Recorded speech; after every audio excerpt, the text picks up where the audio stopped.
Хәерле май кичләре барыгызга да эфирда Саба дулкыннары телевидениесе исәнмесез. Бүген 17 май җомга көн һәм атна информацион программасының чираттагы чыгарылышы. Узып баручы көннәр нинди вакыйгалары белән истә кала икән? Бу хакта хәзер сөйләрбез. Шуларның кайберләре турында кыскача танышыйк. Май илебезгә бөек җиңү китергән ай. Авылларда сугыш каһарманнары истәлегенә обелисклар ачылды. Икшермә кадет интернат мәктәбе Бөтен Россия хәрби спорт уенында җиңүче. Сәлам дуслар, якташыбыз Татарстанның атказанган артисты Тәслимә Низами шушы исемдәге шигырьләр китабын сабалыларга тәкъдим итте.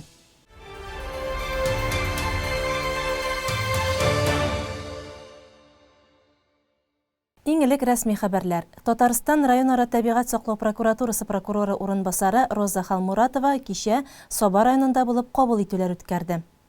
Аңа үзләренең сораулары белән җирлек башлыклары, торак-коммуналь тармак җитәкчеләре мөрәҗәгать итте. Үтенечләр, таләпләр буенча контейнерлар урнаштыру, кайтару каршылыклары, чүп полигоннары тулып яңаларын төзү мәсьәләләре белән бәйле иде. Роза Михайловна җирле проблемаларны ишетте һәм аларны республика дәрәҗәсендә хәл итү юлларын күрсәтеп, киңәшләрен җиткерде. 10 май көнне Саба муниципаль районы башлыгы Рәис Миннеханов махсус хәрби операция зонасыннан кыска вакытлы ялга кайткан хәрбиләр белән очрашты. Хәрби хәрәкәт зонасына беренче көннәрдән үк мобилизацияләнгән егетләр Рифнур Газизҗанов, Василий Коломенский, Фаяз Әмирҗанов, Илнур Шәйхуллин, Рушан Мөбәрәков, Айрат Камалов һәм Баһадир Габдрахмановлар чираттагы ялларына кайтканнар иде. Район башлыгы белән очрашуга да теләп килгәннәр. Төрле яклап ярдәм күрсәткән һәркемгә алар үзләренең рәхмәт сүзләрен җиткерделәр. Гуманитар ярдәм килеп тора. Бүтән кешегә рәхмәт, кемнәр катнаша. Гуманитар ярдәм җыюында бүтәнсә килеп тора. Рәхмәт сезгә бик зур. Bizim якларында гуманитарга килә, төрле җирдән килә, Ханты-Мансийсктан, төрле җирдән килә. Кем безгә булыша, шуларга бик зур рәхмәт. Якыннарыгызга нәрсәләр әйтәсегез? Иң беренче сүзендә исәнлек, саулык, сәламәтлек. Шул сугыш дип әйтик, тизгә бетсә иде. Мин дә шул сүзләргә кушылам. Иң мөһиме борчылып тормасыннар. Алла берсә исән сау белән кайтабыз, җиңү белән кайтабыз. Бик әйбәт булышалар. Саба районыннан, Татарстаннан иң әйбәт булышалар безгә. Бөтен армия буенча Татарстан бик әйбәт булыша.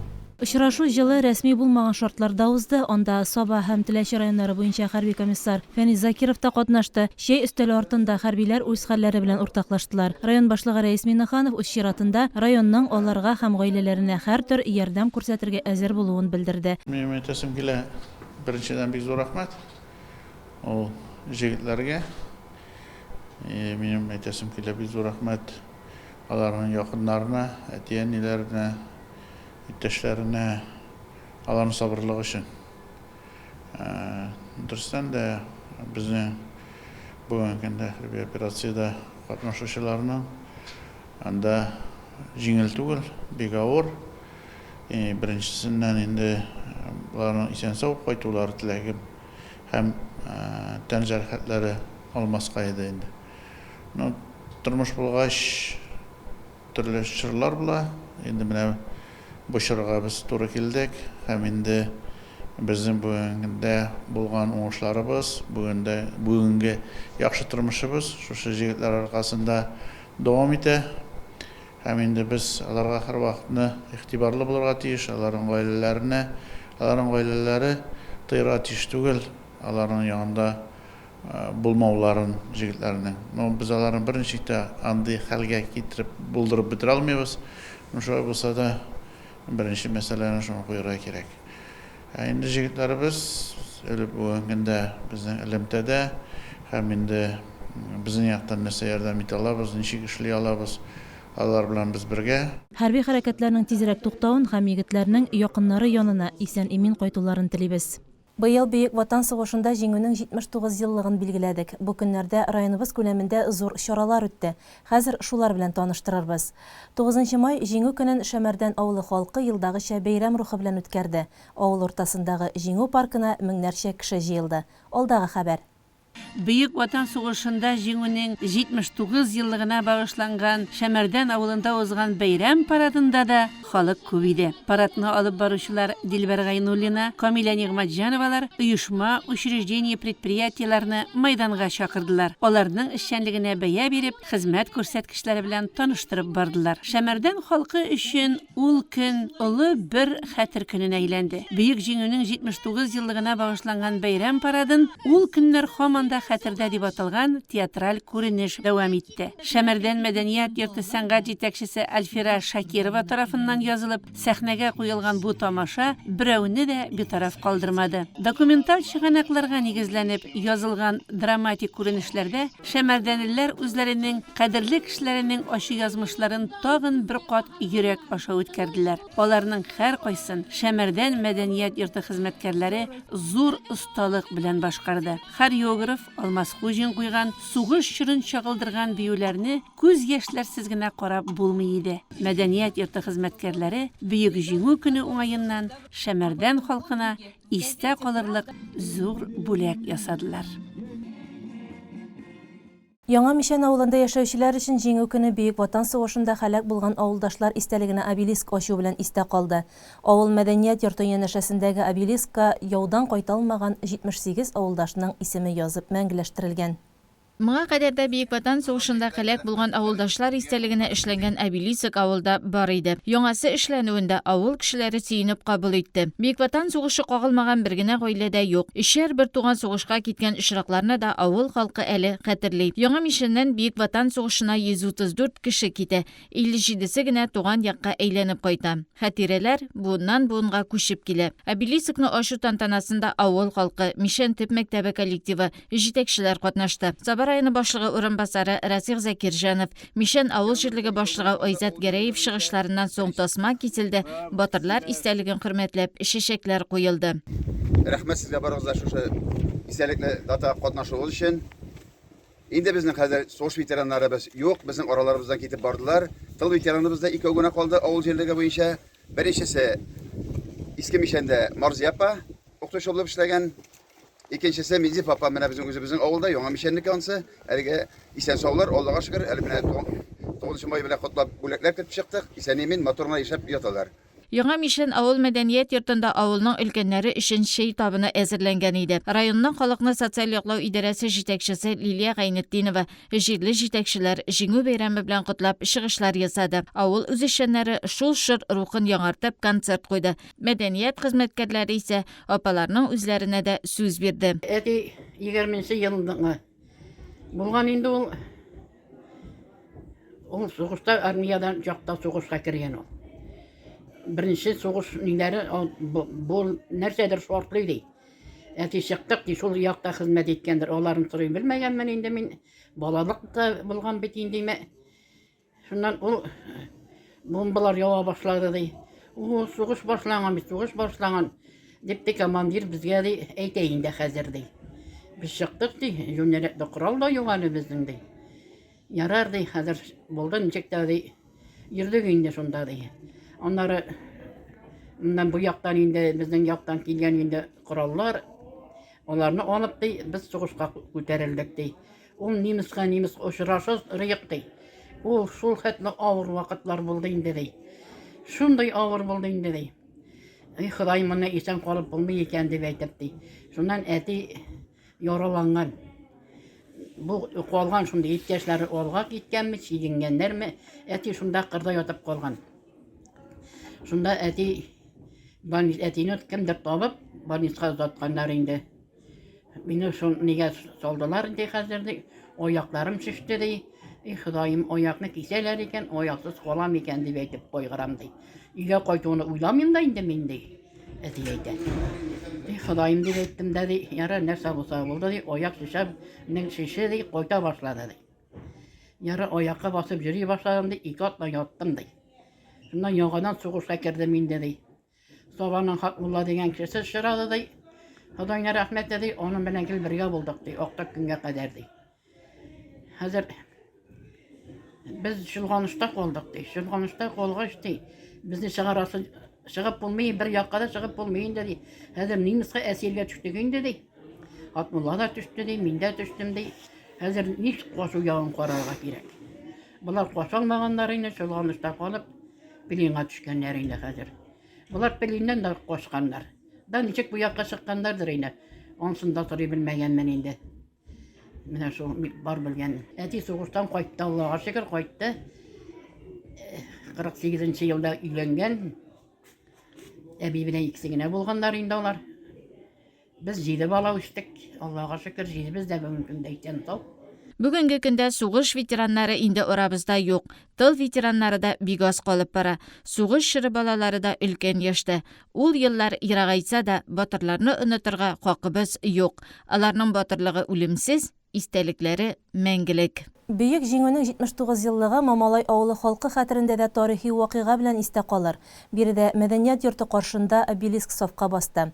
Мәрмәр ташларга Бөек Ватан сугышында катнашкан 149 кешенең исеме уелып язылган. Алар халык хәтереннән мәңге җуелмас. Мамалай авылы мәдәният йорты каршындагы мәйдан бүгеннән авылдашларның күз уңындагы изге җир кебек. Бөек Ватан сугышы шаһитләре исеме уелып язылган мәрмәр ташларга караш ташламый мөмкин түгел. Аларда авылдагы һәр гаиләнең якын кешесе исемнәрен күреп була. Сугыш ул чакта берәүне дә аямый. Район башкарма комитеты җитәкчесе Марат Ишниязов белән Рафик Гәрәев бергәләп ал тасмаларны кистеләр. Алар артыннан кунаклар, авылдашлар, укучылар обелиск алдына уздылар. Ә куллардагы тере чәчәкләр онытмау, хәтерләрдә мәңге саклау билгесе. Мамалай авылында Бөек Ватан сугышында барлыгы 149 ветераныбыз, сугышчыбыз катнашкан, шуның 95-е вафат булган, 54-е исән-сау кайткан. Инде менә шушындай һәйкәл саларга булдык. Инде бу һәйкәлне саларга безнең ярдәм итте үзебезнең менә шушы Мамалай авыл егете Гараев Рәдиф абый, шуның ярдәме белән инде шушында эшләгән вакытта без халыктан мәгълүматлар барлап, барлык кешеләр исемлекләрендә кертеп, инде хәзерге вакытта күргәнебезчә шундый матур һәйкәл төзелдек. Моны инде безнең төзеде ОПМК 159 оешмасы. Бик матур, бик күркәм. Инде үзебезнең өлкәннәребезне искә алып, үткәннәребезне искә алып, киләчәгебез турында уйлап, матур иттереп, озак еллар сугышлар күрмичә җиңеп яшәргә язсын һәрвакыт. Обелискны төзүдә иганәчелек күрсәткән Рәдиф Гәрәевның әти-әнисе дә бүгенге чараның кунаклары. Алар өчен дә тарихи көн бит бу. Икесенең дә әтиләре сугыш корбаннары. Минем әтиемнең әтисе Зайнетдинов Галимҗан Зайнетдин улы язылган һәм кайнатам Гараев Корбан Гәрәй улы. Шушы да урнашкан исемнәре. Алар кайттылар, кайттылар. Берсе 71-нче елга кадәр яшәде. Әти тоже ничәгә хәтле? Әти 64 yaşında bildi. Яларыбыз тыныч булсын, бүгебез аяз булсын, һәр кем сау сәламәт булсын. Сугышка киткән балалар менә күп җирдән киттеләр бит инде, исән сау, куанып, шатланып кайтсыннар, алга таба семьялар төзеп, матур итеп яшәргә язсын һәр кемгә. Сиргә тынычлык килсен. Шул бөтен тынычлык булса була. Яшьләр исән сау кайтсыннар. Илебезнең бүгенге тынычлыгын саклауда Мамалай авылыннан Илмир Шихапов хәрби операциядә. Әтисе Тимерша абый аны көтеп көннәр саный. Минем улым, без 3 бала үстердек инде, 2 малай, 1 кыз. Минем кече улым 95-нче елгы Илмир ниде хәзерге вакытта Украинада инде хәрби операциядә. Ул беренче мобилизациягә 29 сентябрьдә китте инде ул. Алдылар аны, менә 29 сентябрьдә Алла берсә 2 ел була. Исән сау йөрсеннәр, һәммәбез дә исән сау булыйк, сугышлар тиз арада бетсен инде. Менә бүген Аллага шөкер, авыл халкына бик кирәкле эш обелиск ачылды инде. Яшь буынга бик яхшы тәрбия чарасы инде ул. Минем үземнең дә әтиемнең исеме бар менә монда. Ул сугыштан кайта 46-нчы елда, ул пленнәрдә була. Сугыш беткәч ул 1 ел кабат ант итеп, Германияда хезмәт итә ул. Ул шуңа күрә чистакый кайта инде дип әйтәсем килә минем, аның үзенең сөйләве буенча инде. Сөйләүләр, җыр биюләр белән бүгенге бәйрәм чарасы мәдәният йорты сәхнәсеннән дәвам итте. Мөдир Миләүшә Әхтәмова укучылар белән сценарий әзерләп, сугышчан эштәлектәге чыгышлар белән үреп алып барды аны. Кунаклар да авылдашларга үз сүзләрен әйтте. Бүгенге көндә Малайда илтеләтә бирәм. Шундый матур обелиск ачылды. Обелискны ачуда төзүдә ярдәм иткәннәргә, спонсорга бирәктә бик зур рәхмәт, төзүчеләргә бик зур рәхмәт. Изге эшләрне аларга күпләп әйләнеп кайтсын. Һәр вакытта да эшләре уң булсын. Инде әйтәсе килә, андый эшләр ул изге эшләр, андый эшләр киләчәктә дә безнең шундый иганәчеләрбез, безнең спонсорларыбыз шушы Малай авылында гына түгел булып торсын. Һәм инде шундый кешеләр булганда, шушы яңалыклар булганда безнең авылыбызда сакланып калыр, республикабызда үсеш кенә кичерер, үзебезнең район булышы белән һәм илебездә нык булыр. Безне барыгызны бәйрәм белән, сезгә исәнлек, саулык, вакытлыча барган махсус операциясе уңышлы гына җиңү белән тәмамлансын дип теләп калдык. Егетләребез исән-сау әйләнеп кайтсыннар. Әлеге барган махсус операцияләр шулай үзебезнең тынычлык өчен, илебезнең киләчәге өчен ышанып калабыз инде, безнең илебезнең киләчәге бар. Барыгызга да исәнлек, саулык, барыгызга да бәйрәм белән. Biz bik şad bugün Mamalay avulunda şuşa haykalini aşuda qatnaşuda biz indi Ulibisa'nın kileşekte özümüzden yaş bulunga bu özümüzden babalarımızdan, abilerimizden uygan barlık batırlıkların iske çürüp durur deyip hem terbiyede bik zor onay özgərişler kırtır deyip. İndi kileşekte biz Ulibis şuşa abi babalarımız bilen birge matur ittirib yaşarбыз deyip hem alarның үзләренең күргән, үз вакытында сугышта күргән, хәзер инде кызганычка каршы аларның сафлары сирәгәеп тә бара инде. Алар белән аларның соңгы көндәренә хәтлек матур иттереп, аларның истәлекләрен тыңлап яшәрбез дип. Зур бәйрәмнәрне бүләк иткән әби бабайларыбыз булмаса да без аларны онытмыйча, шушы бәйрәмне зурлап, елдагыча матур итеп, шушы яшь буынга матур итеп тапшыру безнең төп бурыч дип әйтәсе килә.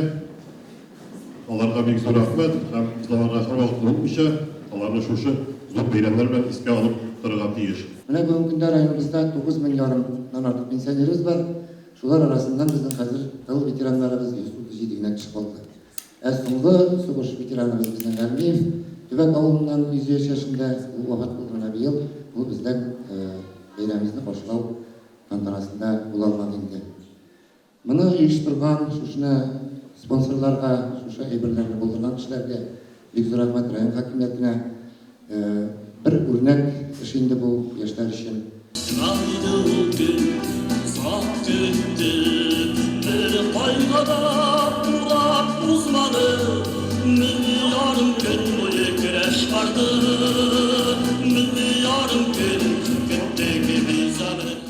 Орден медальле ветераннар арабызда юк инде. Бу сугышның тере шаһитләре район буенча да калмады. Аларның исемнәре мәрмәр ташларда, халык хәтерендә. Һәм Малайда бу исемнәрне бу көнне мәңгеләштереп, обелиск инәшәсенә агачларда утыртылды. Бу үсентеләр җиргә тынычлык теләп, тамырлары тирән юл алсын.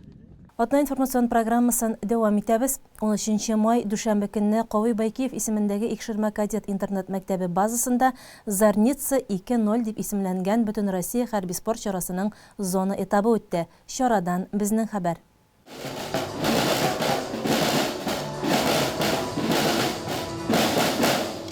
Ажаган уеннарына тантаналы шартларда хәрби рухта старт бирелде. Соба, Теләшә, Мамадыш, Питрә, Шылайыш, Балык бистәсе Кукмара районыннан килгән иң яхшы командаларны район башкарма комитеты җитәкчесе урынбасары Марат Кәримов, алдынгылар хәрәкәтенең региональ бүлеге җитәкчесе урынбасары Алла Кондратьева сәламләде. Һәрбер командада үз районнарында җиңүче, иң яхшылары.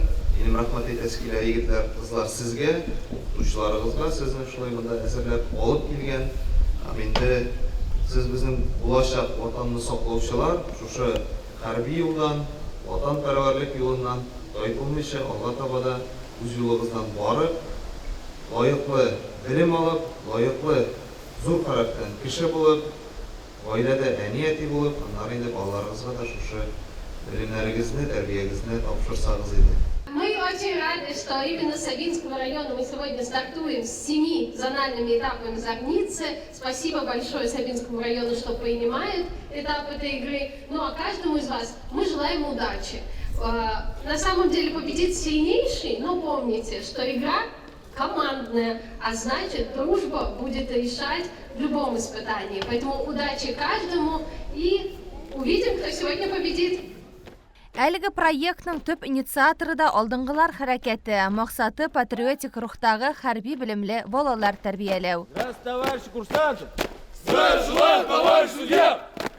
Молодцы, хорошо отвечаете! Служим России! Бүген монда җиңгән инде команда, ул 2 категориядә безнең 11-13 яшьлектәр арасында һәм 14-17 яшьлектәр арасында. 14-17 яшьлектәр арасында беренче урынны алган команда Татарстан данын яклаячак безнең Казан шәһәрендә үткәреләчәк республика этабында шушы чараны. Лаеш районы Столбище урта мәктәбе командасы хәрби юнәлеш буенча үтүче мондый чараларда яратып катнаша. Уңышлары хакында безгә дә сөйләделәр.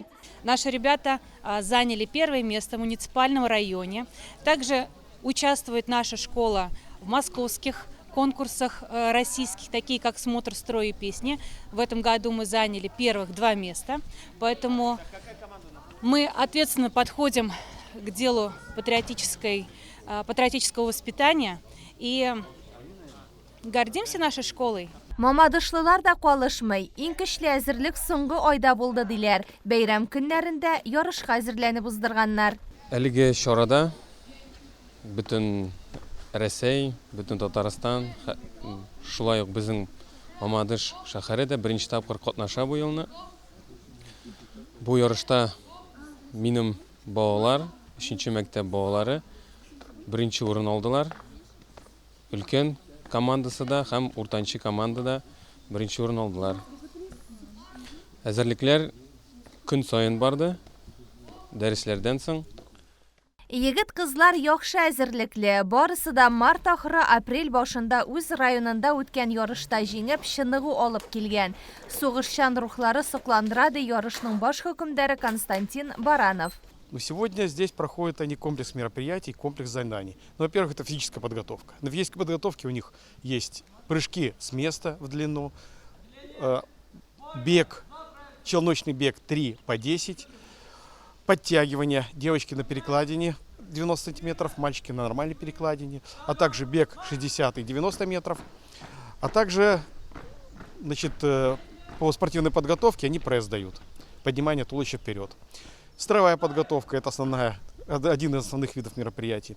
Есть огневая подготовка, где они разбирают автомат Калашникова. Оказание первой медицинской помощи. Зомб – это они одевают противогаз и на время одевают ОЗК. А также есть тестирование, где они тесты проходят по знанию истории Российской Федерации, истории Татарстана и по памятным датам. Вот это, в принципе, соревнования, которые проходят. А также еще пробегают комплексную полосу препятствий. Урта төркем нәтиҗәләре буенча 3нче урында Мамадышның АК-74 отряды, Лаеш муниципаль районының Ватан 2024 командасы 2-дә. Беренче урынны ярыш мәйданының хуҗалары Икшермә кадет мәктәп-интернатының Патриот 116 отряды алды. 14-17 яшь категориясендә дә җиңүчеләр һәм призерлар ачыкланды. 3нче урында Кабат Мамадышның АК-74 отряды, 2нче урында Күкмара районының Яшь Патриот отряды. Беренче урынны бу категориядә дә үзебезнекеләр Патриот 116 командасы яулады. Алар Зорница 2-0 хәрби патриотик уенының республика этабында катнашачаклар. Уңышлар телибез. Яраткан җырчыбыз, хитка үрелгән бик күп җырлар авторы, композитор, шагыйрә, Татарстанның ат казанган артисты, якташыбыз Туктар авылы кызы Тәслимә Низами шушы көннәрдә Бойлар сабасында булып үзенең иҗатын яратучылар белән очрашты.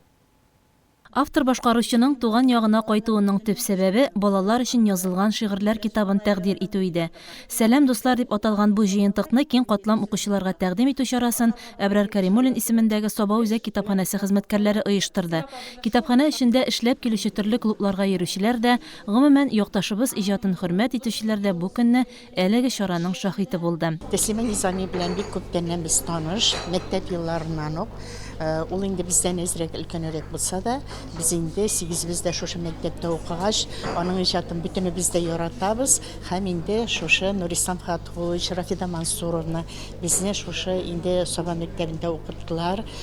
Ул элек тә инде шундый бик булган, без бик горурланабыз аның иҗаты белән. Чын мәгънәсендә җылы, эчкерсез аралашу булды ике арада. Әлбәттә, күбрәк Тәслимә Низами үзе сөйләде. Үзе, балалары, гаиләсе, иҗаты, башка кызыксынулары турында. Ихлас, гади итеп, күңелдәгесен ачып. Университетта шундый хәлләр буладыр я. Үзем лифтка ашыгам инде, лифт ябыла дип. Менә шул вакытта шигырь килә бит инде. Лифтка кергәч аны язып бетерәм. Башта кала, ул вакытта каладыр, хәзер әзрәк онытыла башлады шигырьләр. Төнне язам, ләкин кайчагында көндездә утырып язгалыйм, хәзер вакыт күп бит инде. Хисләнгәнгә карап. Әле бит үзең тормышың белән генә хисләнмисең, кеше тормышы белән хисләнәсең. Тәслимә Низаминың бүгенге көндә 500-дән артык җыры популяр. Күп җырчылар тарафыннан яратып башкарыла. Берничә җыры Алтын Барс премиясе лауреаты. Очрашуда да үзе башкаруында матур җырлары яңгырады.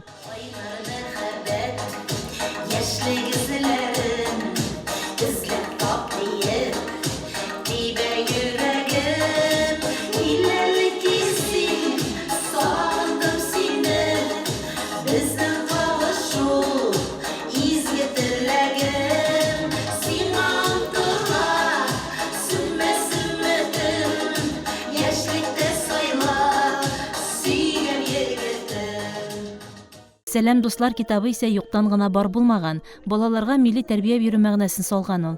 Газиз балаларыбыз кадерле кешеләренең күңел җылысын тоеп, ана телләрендә аралашып үссеннәр дип мөрәҗәгать итә автор китабында. Шигырьләрендә гаилә, әби-бабай, әти-әни, табигать, йорт хайваннары, милли ризыкларыбыз темаларына урын бирелгән. Аларны балалар да, олылар да сөйләде.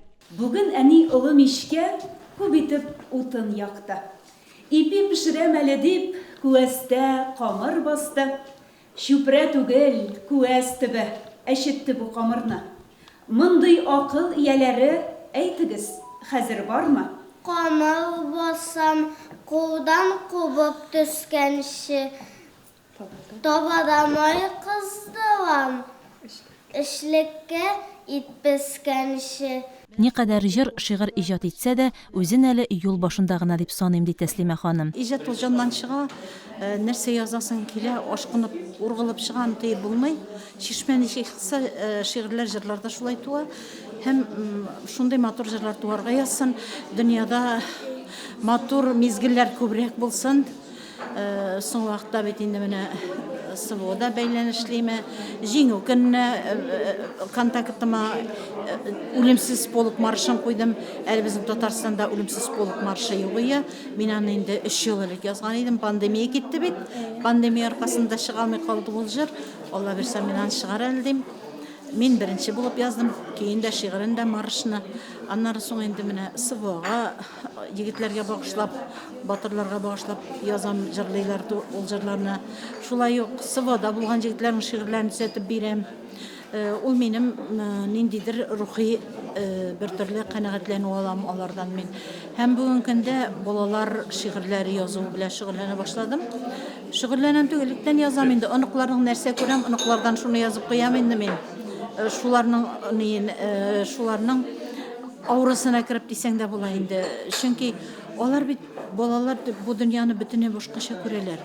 Аларның эшләгән эшләре дә башкача бит. Эштән уйлаулары бүтәнчә бит аларның. Менә шуңа күрә шигырьне мин балалар аңларлык иттереп, балалар теле белән һәм кирәкле шигырьләрне язарга тырышам. Чөнки минем китапны укыгач, бала бу дөньяда гаилә нәрсә икәнен, әби-бабайга хөрмәт, мәктәпне яратырга кирәген, милли ризыклар нәрсә дигәч белмәүче балалар да бар, шулай бит. Шуның өчен мин аларның иң мөһимнәрен генә безнең халкыбыз горурлана торганнарын һәм кунакка өстәленә куела торган ризыкларны гына язып. Туган авылы Туктарга тормыш иптәше Иван әфәнде белән ияш кайтып йөриләр.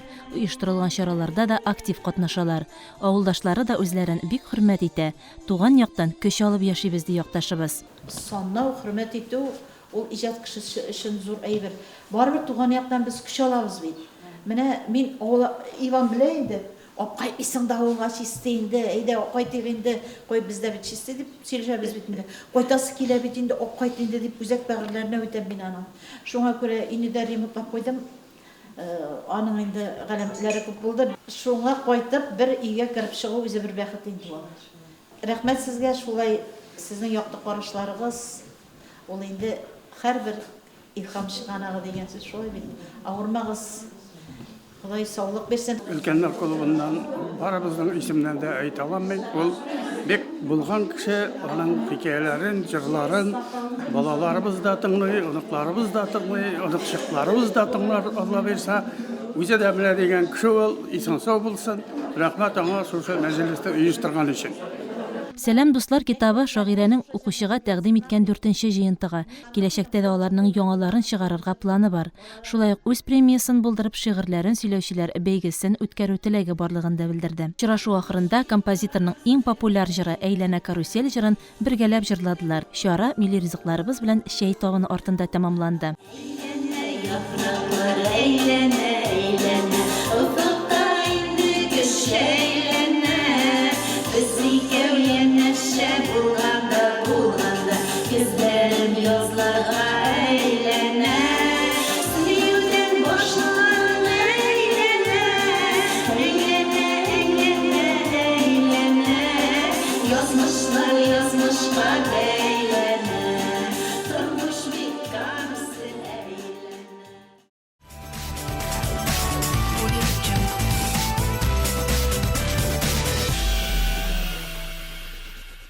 Шушы көннәрдә Шәмәрдәндә Татарстан Республикасының уңыш физкультура спорт җәмгыяте иҗтимагый оешмасы кубогына ир-атлар арасында мини-футбол турниры булып узды. Турнир ачылышында физкультура спорт җәмгыяте иҗтимагый оешмасы рәисе Данис Абдрахманов, Шәмәрдән авыл җирлеге башлыгы Альберт Вәлиев, Шәмәрдән үсеш лицее директоры Илфат Мөхәммәтов, спорт ветераны Марс Сабиров катнаштылар һәм уенчыларга уңышлар теләделәр. Саба һәм Балтач районнарыннан барлыгы 4 команда үзара көч сынашты. Шәмәрдәннән 2 команда куелган иде. Уен нәтиҗәләре буенча очрашуда 1нче урынга Шәмәрдәннең яшьлек командасы, 2нче урынга Балтач районы уенчылары, 3нче урынга Сабаның яшьләр командасы егетләре урнашты. Турнирның иң яхшы уенчылары буларак яшьлек командасыннан Данияз Яруллин, Балтач командасыннан Ринас Әхмәдуллин, Сабаның яшьләр командасыннан Фаил Гариповлар танылды. Иң яхшы капкачы исеменә Станислав Бекенов лаек булды. Җиңүчеләргә дипломнар һәм акчалата бүләкләр тапшырылды. Одна информацион программасында бүген менә шундый яңалык хәбәрләр иде. Кичләрегез, ялларыгыз файдалы һәм тыныч үтсен. Бер-беребезне хөрмәт итеп, яклап һәм саклап яшик. Исән сау булыгыз.